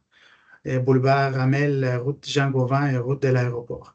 Ma question, avez-vous été consulté sur la biodiversité de ces secteurs? Et si je ne me trompe, 60% du territoire, c'est à conserver. C'est difficile à croire. Et c'est plus intéressant d'avoir des revenus, des taxes que d'avoir à préserver des espaces verts. Bref, avez-vous été consulté sur ce futur parc industriel? Merci pour la soirée, c'est vraiment intéressant. C'est sûr que c'est un des secteurs qui a été identifié là, dans le cadre du plan régional sur les milieux humides et hydriques comme secteur pour la conciliation. Donc, il y a des cibles là, qui avaient été identifiées pour la conservation. Pour ma part, j'ai pas été consultée, là, mais j'ai collaboré sur ce dossier-là pour assurer là, qu'il y a des corridors de connectivité là, qui soient maintenus dans les milieux naturels qui ont été jugés d'intérêt pour la conservation. Donc, je vous invite à aller voir la présentation de mes collègues et de poser vos questions lors de la consultation. Merci. Et Dominique, je pense qu'on pourrait aller peut-être avec les participations verbales. Parfait. Donc, on est de retour à vous, Monsieur Boivin. Je vous désigne. Donc, vous devriez apparaître sous peu. Donc, à vous la parole. Donc, est-ce que vous m'entendez? Oui. D'accord. Je vous donne juste une parenthèse rapide pour votre organisation. Je ne suis pas du tout capable de poser des questions écrites. J'ai jamais eu le champ. Et ma deuxième chose, c'est que pour les gens qui ont de la difficulté avec leur ordinateur, est-ce que c'est possible à l'avenir de donner un numéro de téléphone ou est-ce qu'on pourrait communiquer pour vous le dire que ça marche pas, puis vous poser les questions par téléphone? Donc, c'est juste une parenthèse là, pour votre organisation future. Donc, j'ai mes 4 questions. D'accord. Première chose, j'ai dans votre stratégie, est-ce que vous pourriez cibler un principe de zonage pareil comme à Ottawa, ou est-ce qu'on disait que à chaque porte doit avoir maximum 10 minutes de marche pour avoir un parc ou avoir un espace vert? Est-ce que c'est possible de faire une cible comme ça dans votre stratégie? Première question. Deuxième question, je ne comprends pas à quoi ça sert d'être lié à l'UNESCO. Je la comprends pas. Est-ce que ça nous rapporte quelque chose ou si c'est juste fictif? Ma troisième, est-ce que dans votre stratégie, vous avez pensé à des banques de graines ou des banques qui conservent les matières? Exemple, on a un problème avec des frênes, mais ce serait dommage qu'il n'y ait plus du tout de frênes au Canada parce qu'il y a eu une maladie. Est-ce qu'à ce moment-là, il y a une philosophie de conservation de graines ou de possibilité de réchapper ces plantes-là par l'avenir? Et ma quatrième et dernière question, est-ce que dans votre stratégie, vous avez un impact sur les jardins communautaires? Je peux prendre 3 des 4 questions. La première, les distances par rapport au parc, ben, c'est quelque chose qui est souvent véhiculé puis qui va être pris en compte dans différents plans de la ville, notamment le plan des parcs et des espaces locaux. Ça reste un peu périphérique à la stratégie sur la biodiversité, mais nous, on a le souci, en effet, que de donner un contact donner accès d'une façon équitable au milieu naturel. Là. Fait que ça fait partie de nos préoccupations. Tu veux-tu rajouter quelque chose? Oui, s'il vous plaît. Oui, je voulais dire que ça faisait partie d'une table thématique dans le plan d'urbanisme et de mobilité dans lequel là, vous avez déjà été consulté et vous serez encore consulté là, dans les prochains mois. Il y a vraiment toute cette question-là de milieu de vie complet qui intègre là, toute la question de l'accès, de la marchabilité, de l'accès notamment au milieu naturel. Là. Puis quand on a fait le comité sur les boisés, ça faisait partie aussi des éléments parce qu'il y a des boisés qui sont complètement inaccessibles, qui répondent à un critère de c'est un boisé, par exemple une sortie d'autoroute où il y aurait un nombre de mètres carrés suffisant pour qu'on considère ça comme un boisé, mais si ce n'est pas accessible, fait qu'on a déterminé les boisés qui étaient accessibles, ceux qui ne l'étaient pas. Donc, ça fait partie de la réflexion là, dans l'analyse qu'on fait des milieux boisés. Merci beaucoup, Mme Asselin, pour le complément. Je poursuivrai avec la question là, par rapport à la région de biosphère de l'UNESCO. Andréane? Oui, peut-être je la prendrai celle-là. Puis je te laisserai la parole, Marie-Josée, pour les trois prochaines. En fait, une région de biosphère de l'UNESCO, c'est un projet de territoire. C'est vraiment là, une vision de territoire de vers où on veut aller en tant que territoire pour notamment conserver la biodiversité puis notre patrimoine naturel. Donc, c'est aussi une exigence à faire mieux. Mais surtout, ça fédère, ça mobilise tous les acteurs du territoire. Quand je parle de projet territorial, là, ça vient fédérer, mobiliser tous les acteurs du territoire pour travailler dans un objectif commun d'assurer la transition socio-écologique. Donc, c'est une reconnaissance. On vise à aller chercher ça pour l'agglomération de Québec. Est-ce que cette reconnaissance-là vous donne une médaille d'or pour les scientifiques qui vont être attirés à Québec parce que vous êtes protégés? Madame Asselin, voulez-vous répondre? En fait, ce que vous avez répondu, Andréane, c'est exactement ça. Ça vient fédérer, puis ça nous impose aussi de demeurer bon, parce que c'est pas, on a cette certification-là ou cette reconnaissance-là de l'UNESCO, puis après ça, c'est fait, on n'a plus besoin de travailler. C'est quelque chose pour lequel on doit recertifier. La Ville de Québec est déjà région du patrimoine mondial, région de littérature, donc on aurait une triple désignation de l'UNESCO qui viendrait mettre en évidence notre patrimoine bâti, notre patrimoine culturel, puis aussi notre patrimoine naturel. Donc, ça vient bien intégrer l'ensemble des caractéristiques de la Ville de Québec, de l'agglomération de Québec. Mais, puis oui, effectivement, c'est attractif.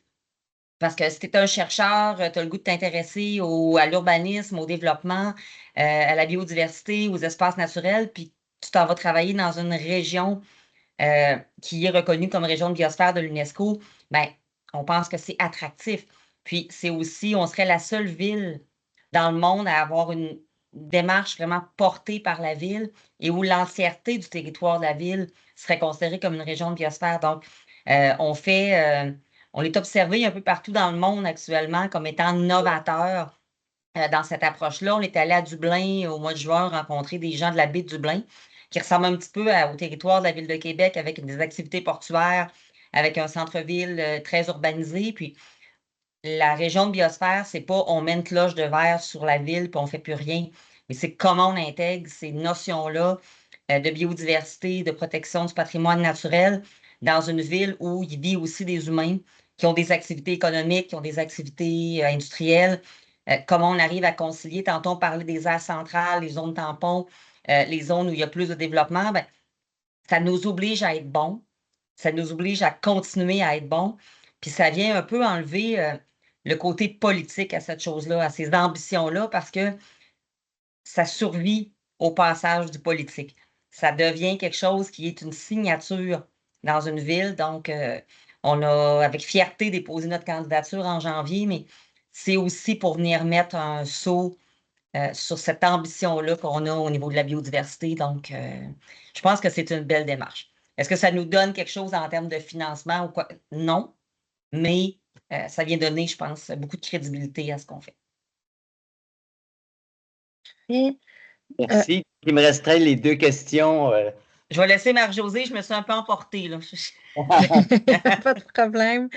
Donc, j'avais noté, Marie-Josée, là, les mesures pour conserver la variété des espèces en cas là, de maladie. On va donner l'exemple du frêne. Et j'avais noté le lien avec les jardins communautaires. Je ne sais pas si je vais bien répondre à votre question, mais en effet, la stratégie déploie toute une thématique et prend des engagements à l'égard de l'agriculture urbaine. Donc, de reconnaître à quel point l'agriculture urbaine participe à la biodiversité dans la ville et veut continuer de la déployer. Donc, on a déjà un plan d'action en agriculture urbaine à la Ville de Québec qui s'engageait à poursuivre là, le développement de l'offre en jardin communautaire et collectif, puis aussi qui continue à faire des appels de projets de jardins partagés à chaque année. Fait que ça, c'est poursuivi et la Ville va commence à travailler sur une nouvelle planification en agriculture urbaine aussi. Fait que, il n'y a pas de souci de ce côté-là. Je pense que on va continuer à encourager l'aménagement de jardins. Là, la demande est forte et c'est vraiment pertinent de le faire plus que jamais.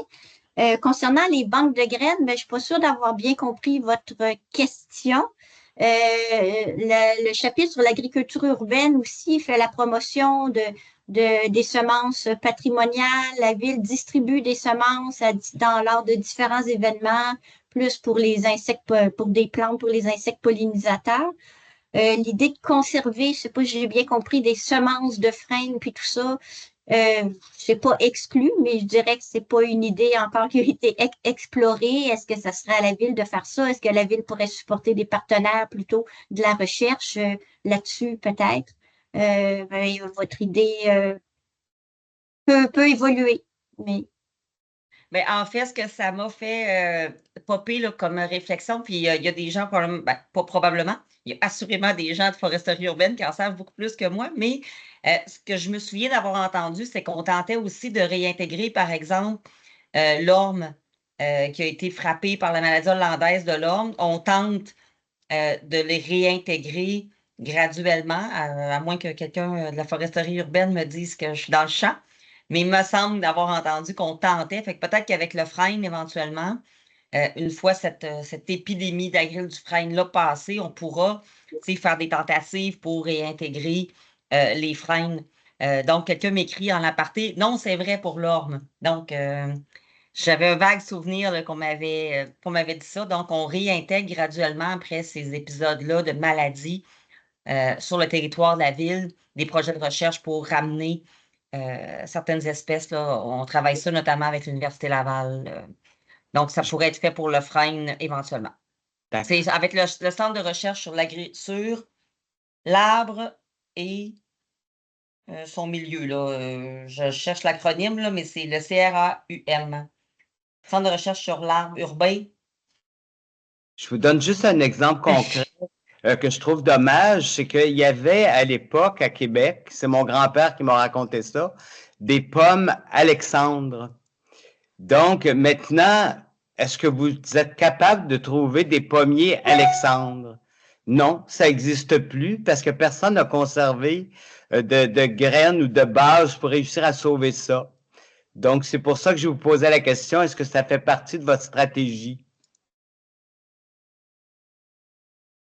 Ben, écoutez, ça peut faire partie de la thématique sur l'agriculture urbaine. Ça peut être une piste d'action qui est ajoutée. Il faut voir, c'est peut-être la responsabilité de la ville, mais c'est aussi la responsabilité des producteurs de plants. Je pense que ça dépasse peut-être le niveau municipal à ce moment-là. Merci. Merci à vous, M. Boivin. Mais on va recevoir un grand congrès l'année prochaine sur la foresterie urbaine. Fait que peut-être qu'on pourra partager ces expertises-là avec d'autres villes où ils ont encore certaines espèces d'arbres qu'on n'a plus ou qu'on a qui ont plus. Donc, je pense que quand on crée des liens comme ça avec soit des chaires de recherche ou des partenariats avec d'autres municipalités, d'autres grandes villes, ben, je pense que ça peut peut-être nous amener à réfléchir, mais je trouve que c'est vraiment très intéressant comme idée. Les pommes Alexandre, je ne savais pas ce que c'était, mais je pense que c'est une bonne idée de se garder justement cet inventaire-là. Mais je vais laisser les spécialistes aller de l'avant ou pas avec la suggestion. Mais soyez assurés qu'on note les commentaires qui vont tous se retrouver là, dans le rapport de consultation. Donc, merci beaucoup, M. Boivin. Ernesto, peut-être qu'on peut prendre question écrite. On ne t'entend plus, ton micro est fermé. Merci beaucoup, Dominique. En fait, voilà un commentaire de Mme ou M. Martel. Un exemple de réglementation vigoureuse pour un nouveau développement résidentiel serait d'exclure le stationnement de plus de 2 heures, par exemple, autrement qu'à l'extérieur du quartier. On aurait plus de place pour des étangs, des jardins d'habitat, des jardins potagers, etc. Voilà, c'est plus une proposition. Et je crois que c'est en lien avec le premier commentaire de Mme Martel un petit peu plus tôt. Exactement. Donc, par la suite, c'est Dorion. Comme il a été mentionné précédemment, ça serait vraiment important de fournir aux citoyens des moyens pour aider à lutter contre les phragmites envahissantes. Exemple, fournir les couvertures épaisses, directives sur moyens à prendre, etc. Voilà une proposition. Et je pourrais peut-être, il nous reste une question pour l'instant de part écrite. Comment est-ce que cette stratégie va s'arrimer avec les ambitions de développement de la ville? Ça me semble incompatible. De Frédéric. Comment est-ce que cette stratégie va s'arrimer avec les ambitions de développement de la ville? Ça me semble incompatible. Ben, pour la première objectif, la conservation des milieux naturels, c'est peut-être ça qui est visé par la question. C'est sûr qu'il y a une partie des milieux naturels qu'on devra ajouter là, dans notre banque de milieux naturels visés par des mesures de conservation qui devra être dans le périmètre d'urbanisation. On a déjà un petit peu abordé la question. On n'a pas encore spatialisé quels sont les milieux naturels là, qu'on devra assujettir à une mesure de conservation. Et c'est cette conciliation-là parce que oui, effectivement, il y a d'autres besoins. Il y a des besoins en logement, des besoins en espace industriel, en espace commercial, etc. C'est toute cette planification intégrée qu'on devra faire atterrir sur le territoire dans le cadre du plan d'urbanisme et de mobilité là, sur lequel on est en train de travailler. Donc, la cible de conservation des milieux naturels sera intégrée et mise en œuvre, si je peux m'exprimer ainsi, là, dans le plan d'urbanisme. Merci, Andréane. Donc, est-ce qu'on a encore une main levée? Je crois que oui. Hein? Exactement, de M. Filion, Jean-Pierre Filion. Et donc, M. Filion, à vous la parole. Oui, merci. Je suis biologiste de la faune, puis j'ai biologiste en éducation, puis dans mon esprit, quand on parle de biodiversité, on parle de biodiversité surtout locale, donc de plantes indigènes. Salut Pierre-Jules, d'ailleurs, on a fait notre cours ensemble au siècle dernier. Dans le règlement, à la journée de la biodiversité, on m'a dit que le règlement avait été changé par rapport à la hauteur des plantes. On appelle ça de la broussaille, là. Il y en a d'autres qui appellent ça des mauvaises herbes. C'est pas gentil. Mais on a dit qu'on avait modifié la hauteur de 30 cm à 70 cm. Mais je viens de lire le règlement, puis c'est appliqué seulement au jardin de biodiversité et non pas sur un terrain là, d'un particulier. Je fais juste souligner qu'il y a beaucoup de plantes indigènes qui dépassent le 70 cm. Alors, dans le cadre de la stratégie de la biodiversité, et même dans le cadre de votre demande sur la région de biosphère, est-ce qu'on prévoit modifier ce règlement-là pour augmenter la hauteur permise, pour plus que ça soit considéré comme des nuisances? Ah, Marie-Josée, on ne t'entend pas. Le règlement a été modifié pour permettre une pelouse plus haute et pour permettre les plantes plus hautes dans le cas de jardins de biodiversité. Ce qu'on essaie d'encadrer, c'est de permettre maintenant aux gens d'aménager des jardins de biodiversité sur leur terrain, mais de permettre en même temps de faire la différence entre un jardin qui n'est pas entretenu et qu'on laisse pousser et un jardin qui est entretenu. Alors, ce qu'on veut permettre, c'est que quelqu'un fasse un jardin de biodiversité entretenu.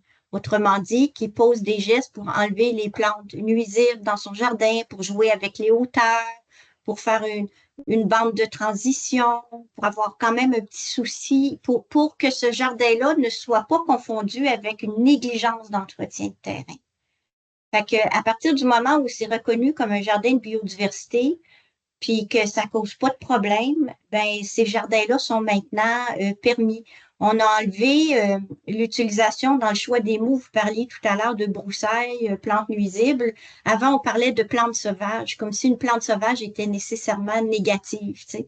On a réhabilité le règlement sur les nuisances pour permettre maintenant d'aménager des jardins avec des plantes plus hautes. Ça répond à votre question? Plus ou moins, ça veut dire que dans votre esprit, un jardin de biodiversité, il faut que ça peut pas être naturel à 100%. Ça peut être naturel, mais ça ne veut pas dire un jardin de biodiversité ne veut pas dire tu laisses pousser ton gazon, là, puis il adviendra ce qui adviendra. Non, quand on est dans un milieu urbain, on considère qu'il y a quand même des gestes d'entretien à poser, que ce soit d'enlever une plante nuisible qui pousse ou qui envahit l'ensemble de son terrain. C'est dans ce sens-là. C'est un geste d'entretien minimal de contrôle de sa végétation. Okay. Et on donne, vous allez sur le site Internet de la Ville, on essaie d'y aller beaucoup avec des conseils et non pas de la réglementation. On comprend qu'au niveau des aménagements de jardins de biodiversité, on est vraiment dans un changement de paradigme là, entre les gens qui se plaignent parce qu'il y a quelques pissenlits sur le terrain du voisin et ceux qui se plaignent parce que c'est trop un gazon uniforme. Alors, il faut y aller avec une certaine réglementation qui permet maintenant de faire des jardins, mais quand même d'avoir un souci que ce soit un jardin qui s'intègre bien dans le paysage. Fait que c'est ce qu'on essaie de faire par des conseils, principalement. C'est bon, merci. Parfait. Donc, M. Fillon, merci beaucoup. Je vois que M. Boivin a relevé sa main. Peut-être que c'est pour répondre là, au commentaire de M. Fillon à la question. Donc, peut-être que je prendrai la dernière intervention de M. Boivin. Je vais désigner à l'instant. Oui, ma question est concernant justement le règlement des jardins. Est-ce que le règlement des jardins s'applique aussi pour les façades? Autrement dit, est-ce que les gens peuvent maintenant ou dans votre stratégie faire des jardins en façade, comme exemple sur Grande Allée? Vous avez des grands terrains qui pourraient être en partie utilisés comme exemple au Jardin Mérici, comme jardin communautaire? Oui, mais ça fait longtemps que les jardins potagers en façade sont permis avec certaines mesures réglementaires de distance là, à respecter. Ça fait au moins 3-4 ans là, maintenant que c'est permis. Ah, merci. Parfait. Donc, merci beaucoup, M. Boivin. Donc, Ernesto, on n'a plus d'autres questions à l'écrit. Parfait. Donc, On n'a plus d'autres questions. Juste, excuse-moi, juste Mme Nicna-Hudon propose à M. Boivin et de rappelle qu'il y a Mme Janani Sijavana de l'Université Laval qui travaille sur la génomique de l'orme. Juste une petite référence pour M. Boivin. Merci, Mme Nicna-Hudon. Parfait. Donc, merci beaucoup. Donc, on est dans les temps qu'on avait estimés. Donc, je pense qu'on espère avoir bien répondu à vos questions, interrogations. Donc, avant de céder la parole à Mme Asselin pour le mot de la fin, je me permets de vous remercier de votre temps, de votre intérêt envers la grande démarche stratégie en faveur de la biodiversité. Je ne sais pas si nos équipes, Marie-Josée, Andréane, ont quelque chose à rajouter ou ça faisait, c'était bien complet. Merci à tous. C'est intéressant de voir autant de gens intéressés par le sujet. Exactement. Donc, Madame Asselin, à vous la parole pour le mot de la fin. Ben, merci. Merci beaucoup aux équipes de la ville. Merci Dominique, Ernesto à l'animation. Merci à Andréane et Marc-Josée pour tout le contenu qui a été livré ce soir. C'est elles qui sont à l'avant-plan, mais il y a énormément de gens, on l'a mentionné tantôt, qui ont travaillé à l'élaboration de cette stratégie-là, y compris, comme je l'ai dit tantôt, les groupes, les citoyens. Vous avez eu des interactions extrêmement riches, extrêmement intéressantes. On repart avec ça dans notre baluchon. Il y a la consultation écrite, comme Dominique l'a mentionné tantôt, qui se poursuit pour pouvoir livrer notre stratégie de biodiversité au mois de juin, si je me souviens bien. Donc, vraiment super contente, super fière du travail de tout le monde. Puis merci beaucoup d'avoir passé votre soirée avec nous. Merci. Bonne fin de soirée. Merci à vous aussi. Merci beaucoup. Au revoir. Au revoir. Au revoir.